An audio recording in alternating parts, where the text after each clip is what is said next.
ശ്യാമ, ഈ സിദ്ദിഖിന്റെ വക്കീലാണല്ലോ രാമൻപിള്ള, ദിലീപിന്റെ വക്കീലാണ് രാമൻപിള്ള. അത്ര ഗംഭീര കക്ഷിയാണോ ഈ രാമൻപിള്ള എന്ന് പറയുന്നത്? രക്ഷയില്ല. അത് ശരി. എത്രയാ പുള്ളിയുടെ സിറ്റിങ്ങിന്റെ ഫീസ്? ലക്ഷങ്ങളായിരിക്കും. സിദ്ദിഖ് രാമൻപിള്ള പറയുന്നതിന്റെ അപ്പുറത്തേക്ക് കടക്കില്ല എന്നാണ് പറയുന്നത്. ഇപ്പൊ ദിലീപും അങ്ങനെയാണല്ലേ? ദിലീപിന്റെ കേസ് എങ്ങനെയാണ്? ദിലീപ് ഇപ്പൊ വിധി പറഞ്ഞ വരും. ദിലീപിന്റെ കേസ് നമുക്ക് തൊട്ടടുത്ത എപ്പിസോഡ്, കുറെ നാളായിട്ട് നമ്മൾ പറയുന്നുണ്ട് ദിലീപിന്റെ കഥ എനിക്ക് മനസ്സിലായത് എന്താണ് എന്ന് ഞാൻ പറയും അടുത്ത എപ്പിസോഡായിട്ട് തന്നെ. ഈ രാമൻപിള്ള ഇപ്പോ അദ്ദേഹം വാദിച്ച ഒരു കൊലക്കേസിന്റെ ഒരു വിധി പുറത്തു വന്നിട്ടുണ്ട്. ആ കൊലക്കേസ് യഥാർത്ഥത്തിൽ ആ പ്രതി എന്ന് പറയുന്ന ആളുടെ വക്കീലായിരുന്നു രാമൻപിള്ള. എല്ലാവരും അത്ഭുതപ്പെട്ടുപോയി. കാരണം അയാളെ വെറുതെ വിട്ടു. കൊലക്കേസ് പ്രതി വെറുതെ വിട്ടു. എന്താണ് സംഭവം? ഇത് 2009 നമ്മുടെ ഈ തിരുവനന്തപുരത്ത് നടന്ന ഒരു കൊലപാതകമാണ്. അർച്ചന എന്ന് പറയുന്ന ഒരു സ്ത്രീയെ ദേവദാസ് എന്ന് പറയുന്ന ഒരാള്, അവരുടെ ഭർത്താവ്, ഒരാളല്ല അവരുടെ ഭർത്താവ്, അവരെ കൊലപ്പെടുത്തിയിട്ട് ബെഡ്ഷീറ്റിൽ പൊതിഞ്ഞു വെച്ചു. എന്നിട്ട് ഇവൻ രക്ഷപ്പെട്ട് കളഞ്ഞു. ഇവൻ രക്ഷപ്പെട്ട് കഴിഞ്ഞ ശേഷം 2009 തന്നെ ഇവനെ പോലീസ് തെരഞ്ഞു പിടിച്ച് കണ്ടുപിടിച്ച് അറസ്റ്റ് ചെയ്തു. 2017 നമ്മുടെ തിരുവനന്തപുരം അഡീഷണൽ സെഷൻസ് കോടതി വഞ്ചിയൂര് ഇവനെ ജീവപര്യത്തിന് ശിക്ഷിച്ചിരുന്നു. അവനെ ഇന്നലെ ഹൈക്കോടതി വെറുതെ വിട്ടു. ഹാജരായത് അഡ്വക്കേറ്റ് രാമൻപിള്ള. എന്താണ് സംഭവം? കോടതിയിൽ ഈ ദേവദാസ് എന്നാണ് ഇയാളുടെ പേര്, മരിച്ച ആളുടെ പേര് അർച്ചന. ഈ സമയത്ത് ഇവർ താമസിച്ച വാടക വീട്ടിൽ പ്രതി ഉണ്ടായിരുന്നു എന്ന് തെളിയിക്കാൻ പ്രോസിക്യൂഷന് സാധിച്ചില്ല. ഈ ജീവപര്യന്തം ശിക്ഷിച്ച ആളെയാണോ വെറുതെ വിട്ടത്? അത് ശരി. അത്ര വലിയ കക്ഷിയാണ് രാമൻപിള്ള വന്ന കോടതിയൊക്കെ കുലുങ്ങു വന്നേ. രാമൻപിള്ളയുടെ വിരക്കമൊക്കെ ആ ലെവലിലാണ്. ഞാൻ പറഞ്ഞില്ലേ, അദ്ദേഹം വരുന്ന നിൽക്കുന്ന സ്റ്റൈലൊക്കെ ഒരു ഭിത്തിയിലോട്ട് ചാരി, ഭിത്തിയിൽ ഇങ്ങനെ ചാരി ഒരു നിപ്പൊക്കെ ഉണ്ട്. എന്നാൽ നിന്നിട്ട് അറുത്ത് മുറിച്ചാണ് ചോദ്യങ്ങൾ ചോദിക്കുന്നത്. അദ്ദേഹം എവിടെ നിർത്തുന്നോ ആ നിർത്തുന്നിടത്ത് നിന്ന് അദ്ദേഹത്തിന്റെ ജൂനിയേഴ്സ് അങ്ങോട്ട് തുടങ്ങും. അദ്ദേഹം എവിടെ നിർത്തിയോ, ഏത് ചോദ്യം എവിടെ നിർത്തിയോ ആ ചോദ്യം അദ്ദേഹത്തിന്റെ അടുത്ത ചോദ്യം അദ്ദേഹത്തിന്റെ ജൂനിയേഴ്സിന്റെ ആയിരിക്കും. അത് അവരും പഠിച്ചിട്ടാണ് വരുന്നത്. അടുത്ത എന്താണെന്ന് വീണ്ടും കറക്കി തിരിച്ച് കൊണ്ടുവരും, പിന്നെയും കറക്കി തിരിച്ച് കൊണ്ടുവരും. അതൊന്നും നടക്കാതെ പോയാൽ എനിക്ക് തോന്നുന്നു ഒരേ ഒരു കേസ് എന്ന് പറയുന്നത് നമ്മുടെ അഭയ കേസ് മാത്രമാണ്. അഭയ കേസിൽ പുള്ളിയായിരുന്നു. അഭയ കേസിൽ ഫാദർ തോമസ് കൊട്ടൂരിന് വേണ്ടിയിട്ട് ഹാജരായത് രാമൻപിള്ളയായിരുന്നു. രാമൻപിള്ളയ്ക്ക് ഒരു മൊഴി പൊളിക്കാൻ പറ്റിയില്ല. ആ കള്ളന്റെ നമ്മുടെ അടക്ക രാജുവിന്റെ മൊഴി മാത്രം ഈ തെങ്ങിന്റെ മുകളിൽ നിന്ന് കണ്ടു എന്ന് പറഞ്ഞല്ലേ, മോഷ്ടിക്കാൻ കയറിയപ്പം. അതായത് അസാധ്യ മൊഴിയായിരുന്നു. അയ്യോ, അത് ഭയങ്കര മൊഴിയായി. ഈ ദൈവത്തിന്റെ കൈ എന്ന് പറയുന്ന സംഭവത്തിൽ എനിക്കൊരു വിശ്വാസം വന്നത് ഈ മൊഴി കണ്ടപ്പോൾ. അത് ഭയങ്കര മൊഴിയായിരുന്നു, സ്ട്രോങ് ആയിട്ട് പറഞ്ഞു. താങ്കൾ അവിടെ ഉണ്ടെന്ന് തെളിയിക്കാൻ എന്താണ് ഉള്ളത് എന്ന് ചോദിച്ചു. എന്താണ് ഉള്ളതെന്ന് ചോദിച്ചു. താങ്കളുടെ കയ്യിൽ ഉണ്ട് എന്ന് കോടതിക്ക് നിങ്ങളുടെ കയ്യിൽ എന്താണ് ഉള്ളതെന്ന് ചോദിച്ചു. അപ്പൊ അടക്കരാജ് തിരിച്ചു വെച്ചു, ഞാൻ അവിടെ ഇല്ല എന്ന് തെളിയിക്കാൻ താങ്കളുടെ കയ്യിൽ എന്താ ഉള്ളതെന്ന് ചോദിച്ചു. ആണെന്നേ, ഞാനവിടെ ഇല്ല എന്ന് തെളിയിക്കാൻ താങ്കളുടെ കയ്യിൽ എന്താണുള്ളതെന്ന് തിരിച്ച് രാമൻപിള്ളയോട് അടക്കരാജ് ചോദിച്ചു. അടക്കരാജു സത്യം പറഞ്ഞ അടക്കരാജുവിനെ ഒരു സ്പെഷ്യൽ എപ്പിസോഡായിട്ട് തന്നെ എടുക്കേണ്ട സാധനമാണ്. കോടതിയുടെ പുറകോശത്തൂടെ ആയിരുന്നു വരുന്നത്. വഞ്ചൂർ കോടതിയുടെ ഫ്രണ്ടിൽ കൂടെ അടക്കരാജു വരില്ല. കാരണം ഫ്രണ്ടിൽ കൂടെ വന്നു കഴിഞ്ഞാൽ അടക്കരാജുവിനെ ആരെങ്കിലും റാഞ്ചും, ആരെങ്കിലും കൊണ്ടുപോക്കളയും. അത് പുറകിൽ കൂടിയാണ് കൊണ്ടുവരുന്നത് രാജുവിനെ കൊണ്ടുവന്ന് രാജു പുറകിൽ കൂടെ വരും. എന്നും ഒരു ചുവന്ന ഷർട്ടായിരുന്നു ഇടുന്നത്. ഒരു ചുവന്ന ഷർട്ടും മുണ്ടുമാണ് ഇട്ടുകൊണ്ട് വരുന്നത്. അത് പുറകിൽ കൂടെ വന്ന് CBI കോടതി അല്ല നിർത്തി. അദ്ദേഹം എങ്ങനെ കള്ളനാകുമെന്നേ? അദ്ദേഹത്തെ കള്ളാന്ന് വിളിക്കുന്നത് ശരിയല്ല. ഞാനിത് കുറച്ചു നേരം മുമ്പേ ഉപയോഗിച്ച പുള്ളി കള്ളം മാത്രമല്ല, ഞാനന്ന് കഞ്ചാവ് കൂടെയാ എന്നും പുള്ളി അന്ന് ബൈറ്റിൽ പറയുന്നത് എനിക്ക് ഓർമ്മ. എല്ലാ കാര്യങ്ങളും തുറന്നു പറയും പുള്ളി. അദ്ദേഹം തുറന്നു പറയും.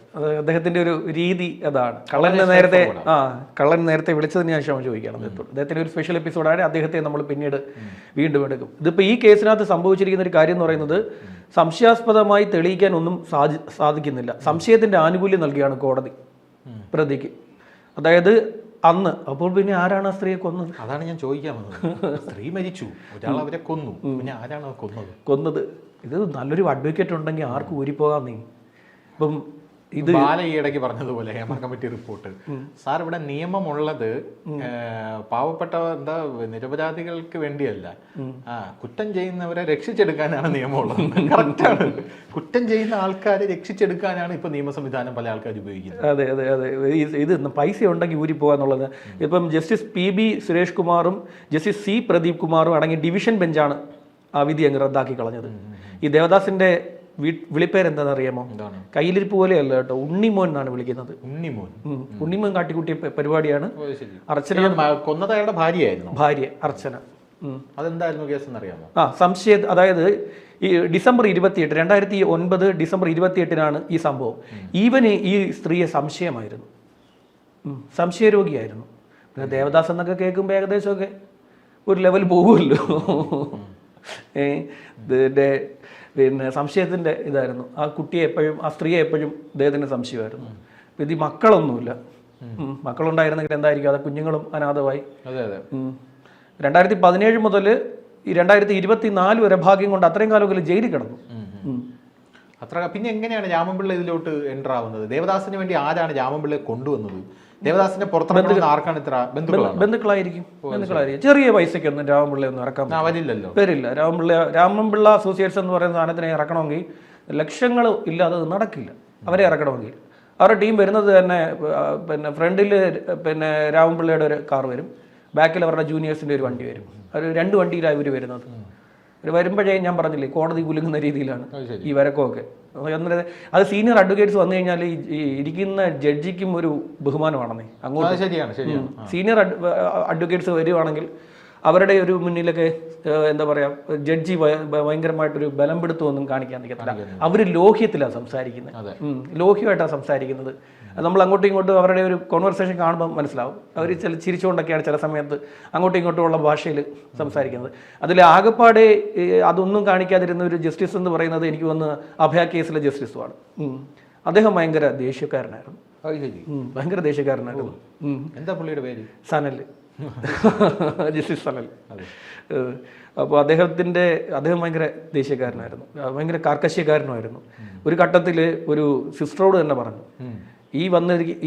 ഈ നിൽക്കുന്ന ആ വെച്ചിരിക്കുന്ന കൂടെന്ന് പറയുന്നത് വന്ന് നിന്ന് ഈ തിരുവസ്ത്രവും അണിഞ്ഞ് ഇവിടെ വന്ന് നിന്ന് കള്ളം പറയാനുള്ള സ്ഥലമല്ലെന്ന് പറഞ്ഞത്. ദേഷ്യപ്പെട്ടു. ഒരു സിസ്റ്റർ വന്ന് നിന്നിട്ട് അടപടലം കള്ളം പറഞ്ഞു, അവയെ ജനിച്ചിട്ട് പോലും എന്നൊക്കെ പറഞ്ഞു. അയ്യാ ഏതഭയ എന്തഭയ എന്നൊക്കെ ചോദിച്ചു. അവർ ഈ കൂടം കണ്ടവരാണ്. കൂടം പോലെയുള്ള ഒരു വസ്തുവിനാണല്ലോ ഇവരെ പിന്നെ കൊലപ്പെടുത്തിയത്. ഇതിന് ശേഷമാണ് എടുത്ത് കിണറ്റിയിട്ടത്. അപ്പോൾ ഈ കൂടം പോലുള്ള വസ്തു അവിടെ അന്ന് കണ്ടിരുന്നു എന്ന് മൊഴി കൊടുത്ത സിസ്റ്റർ വന്ന് നിന്ന് വലിയ കള്ളത്തരങ്ങൾ പറഞ്ഞെന്ന് കോടതിക്ക് ബോധ്യപ്പെട്ടപ്പോൾ കോടതി ദേഷ്യപ്പെട്ടു. കോടതി പറഞ്ഞു, ഇതിനകത്ത് വന്നിരുന്ന് കള്ളം പറയാനുള്ള ഈ തിരുവസ്ത്രം അണിഞ്ഞിട്ട് ഇവിടെ വന്ന് കള്ളം പറയരുതെന്ന് പറഞ്ഞു. നല്ല രീതിയിൽ അത് കോടതിക്ക് തന്നെ ബോധ്യപ്പെട്ട കാര്യമാണ്, കള്ളത്തരമാണ് പറയുന്നതെന്ന്.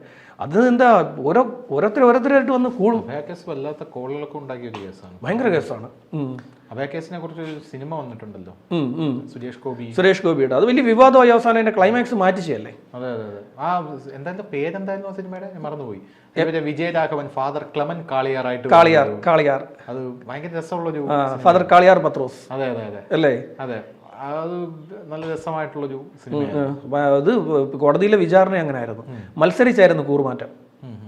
ഇത് പറഞ്ഞുകൊണ്ടിരിക്കുമ്പോൾ തന്നെ കാസർഗോഡ് ഒരു കൊലപാതകം ഇന്ന് പുലർച്ചെ സംഭവിച്ചു. കാസർഗോഡ് അമ്പലത്തറയിൽ ഭാര്യയെ ഭർത്താവ് കൊലപ്പെടുത്തി. ബീന എന്ന് പറയുന്ന ഭാര്യയെ ഭർത്താവ് ഭിത്തിയിൽ തല ഇടിപ്പിച്ച് കഴുത്ത് ഞെരിച്ചു പോന്നു. ഈ ഭർത്താക്കന്മാർ ഭാര്യമാരെ കൊല്ലുന്ന സംഭവം ഇഷ്ടംപോലെ ഉണ്ടാകുന്നുണ്ട്. കുടുംബത്തർക്കങ്ങൾ നമ്മളെപ്പോഴും പറയുന്ന ഒരു സാധനമാണ്. താല്പര്യമില്ലെങ്കിൽ ഡിവോഴ്സ് ഇവിടെ നിയമമുണ്ട്, ഡിവോഴ്സ് ചെയ്ത് പോകണമെന്നേ. അവരെ ഉപദ്രവിച്ച് അവരെ തല്ലിക്കൊല്ലുക, അവരെ ഇടിക്കുക, തിരിച്ച് ഭർത്താവിന് വിഷം കലക്കി കൊടുത്ത് തട്ടാനുള്ള പരിപാടി, കൊട്ടേഷൻ കൊടുത്ത് കളയുക, ഇങ്ങനെയുള്ള പരിപാടികളൊന്നും ഇല്ലാതെ നിങ്ങൾക്കൊന്നും താല്പര്യമില്ലെങ്കിൽ പോകണമെന്നേ. പുരിഞ്ഞ് 2 വഴിക്ക് പോയി നല്ല അടിച്ചു പൊളിച്ച് ജീവിക്കണമെന്നേ. ജീവിതം ഇങ്ങനെ നീണ്ടു നിവർന്ന് കിടക്കുകയില്ലേ. അല്ലാതെ പോയി കിടന്നിട്ട് ഈ പറയുന്ന പോലെ തമ്മി തല്ലി ആ നടുക്കിക്കുന്ന കുഞ്ഞാണ് ഇതിൻ്റെ ഏറ്റവും വലിയ ബുദ്ധിമുട്ട് അനുഭവിക്കുന്നത്. ആ കുഞ്ഞ് ഈ ഒരു സാഹചര്യം മുഴുവൻ കാണുകയല്ലേ. അതുപോലെ ഇപ്പോൾ ഈ കൊലപാതകം എന്തായാലും ഇങ്ങനെയുള്ള കേസുകൾ വരുമ്പോൾ ഈ രാമൻപിള്ളയൊക്കെ വന്നു കഴിഞ്ഞാൽ അതോടുകൂടി കേസ് തീരുമെന്നുള്ളതാണ് ഇതിൻ്റെ ഏറ്റവും വലിയ. ആളൂരൊന്നും ഇതിൻ്റെ റേഞ്ചിലൊന്നുമില്ല. റേഞ്ചിലില്ലെങ്കിൽ ആളൂർ പറന്നെത്തില്ലേ. ആളൂരിന് ഈ പിന്നെ ഫെയിം ആവാൻ വേണ്ടിയുള്ള പരിപാടി ആളൂരിനെ കൊണ്ടൊന്നും നടക്കത്തില്ല. ആളൂരിനെ പിന്നെ 5 കൊല്ലം ശിക്ഷിക്കണ്ടോ 10 കൊല്ലം ആളൂരിനെ കണ്ട ജഡ്ജി 10 കൊല്ലം ശിക്ഷിച്ചോളാം. കാര്യമായിട്ട് ആളൂർ ഹാജരായവരൊക്കെ ജയിലിൽ കിടപ്പുണ്ടല്ലോ, ഗോവിന്ദചാമിയൊക്കെ ജയിലിൽ കിടപ്പുണ്ടല്ലോ. എല്ലാവരും അതി കിടപ്പുണ്ട്. അതിൽ ആകെപ്പാടെ ആളൂരിന് പറയാനുള്ളത് ഗോവിന്ദചാമിയുടെ വധശിക്ഷ ഒഴിവാക്കാൻ ആദ്യം മുതലേ നീക്കം നടത്തി എന്നുള്ള ഒരു സാധനം മാത്രം ആളൂരിന് പറയാൻ പറ്റുന്നത്. അല്ലാതൊന്നും ആളൂരിന് പ്രത്യേകിച്ച് വലിയ കേസുകളൊന്നുമില്ല. ആളൂർ ഈ പറയുന്ന പോലെ എല്ലാ വിവാദ കൂടത്തായി ജോളിയുടെ കേസ് വന്നപ്പോൾ അവിടെ ചാടിപ്പോയി. ഇവിടെ ഇങ്ങോട്ട് ചാടാൻ തുടങ്ങിയപ്പോൾ തന്നെ മറ്റേ കഷായം ഗ്രീഷ്മ ഇങ്ങനെ കാണിച്ചു, നോക്കിയില്ലേ ഞാൻ ഊരിപ്പൊക്കോളാം, എനിക്ക് ഊരി പോകാൻ അറിയാം, ഒരുത്തനെ കൊല്ലാൻ അറിയാമെങ്കിൽ എനിക്ക് ഊരി പോകാനും അറിയാം, ദയവായിട്ട് ഇങ്ങോട്ട് വേണ്ട. ഗ്രീഷ്മ പുറത്തിറങ്ങിയല്ലോ. ഗ്രീഷ്മ പുറത്തിറങ്ങി. ഗ്രീഷ്മ ഇവിടെ 6 കൊല്ലം ഉണ്ടല്ലോ, 15-ാം തീയതി വിസ്താരം തുടങ്ങിയല്ലേ. അപ്പോൾ എന്തായാലും പണ്ടത്തെ കാര്യം പറയുന്നത് പോലെ കുറച്ച് പൈസയുണ്ട്, ആരെങ്കിലും തട്ടിക്കഴിഞ്ഞാൽ നല്ലൊരു അഡ്വക്കേറ്റ് ഉണ്ടെങ്കിൽ ചാടിപ്പോവാം.